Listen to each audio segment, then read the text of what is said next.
First, Lyle Divinsky is back in Maine in his hometown of Portland, and he is eager to do what he does best, sing his songs and put on a show.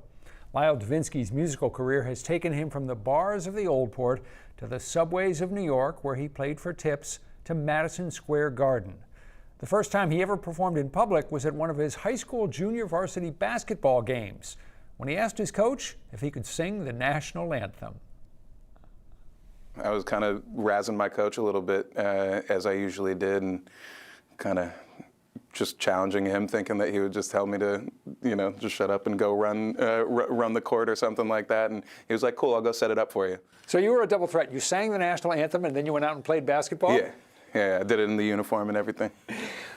Do you remember the first time you got paid to sing? My buddy Dan Boyden and Pete Geneva, when we first started, we played at the Ale House. We would make just enough money to take one friend to Denny's afterward.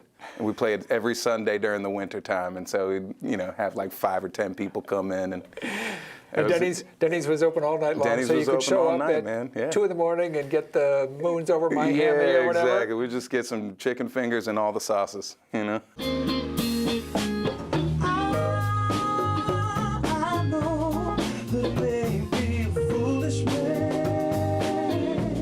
These are the guys from Model Airplane, the first band Lyle Divinsky sang with back in high school.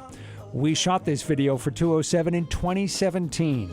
One look and you can sense Lyle Divinsky is not a performer who forgets where he came from.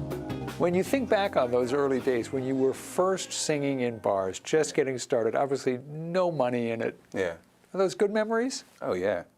Honestly, it was some of my favorites because it wasn't necessarily the pressure of kind of like maintaining, paying all the bills, doing all that kind of stuff, like rising in the ranks. It was just, there was such a pure love of it. You're back in your hometown for a couple of shows coming up at One Longfellow Square. It's a nice, intimate venue. No doubt you'll have a lot of people there who know you and whom you know. What's it like as a performer when you're kind of doing it for friends like that, friends and family?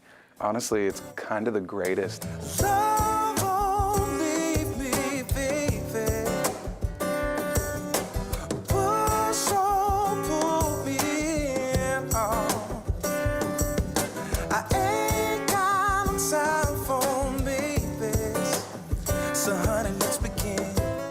Especially in an intimate kind of space like this,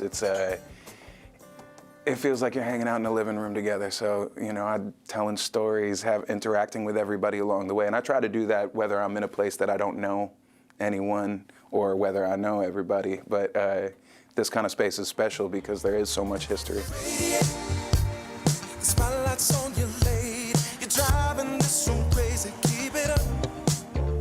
For several years, Lyle Divinsky sang with a band out of Denver called the Motet, performing at major venues all over the country.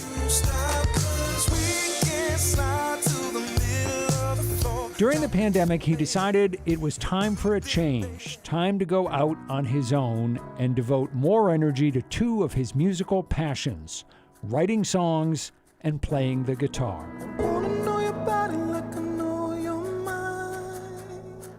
You're doing something interesting this year, releasing a new song every month. Every month, yeah.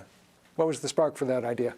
It gives me an exciting idea to be able to focus really hard on one song at a time, get it to a space that I really, really love, and then be able to get it out and then do the same thing, create a new relationship with the next song and create a new relationship with the next song, and be able to just kind of give that focus to each one in particular. It happens fairly regularly that when my wife and I are in the car and a song comes on and she reaches to change the station and I reach to crank up the song and I'll do that and she'll say, "Wait, you like this song?" And I say, "Yeah, I love this song." And she'll shake her head and she said, "I can't believe it. What is some music that you like that would surprise us?" Oh man, I like so much music. I don't know. I mean, I think that most people who know me know that if it's good, then I'm gonna listen to it.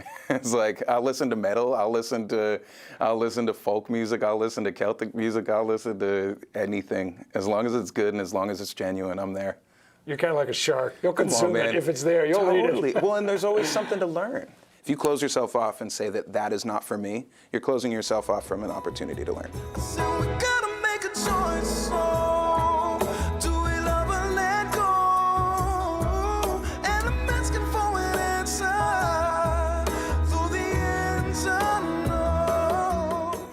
was the first album that you ever bought with your own money? Boys to Men 2. Where did you purchase it? Where was it? I feel like it was probably at the mall. What was that spot? Strawberries?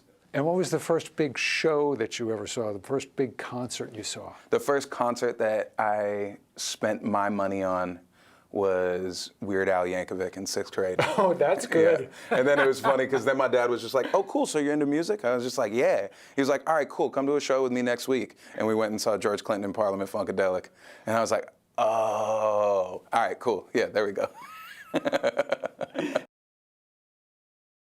Weird Al to George Clinton and beyond just might be on display when Lyle Divinsky performs Wednesday and Thursday nights at One Longfellow Square in Portland. And in a few minutes, we're going to bring you a song that Lyle played for us right here in our studio.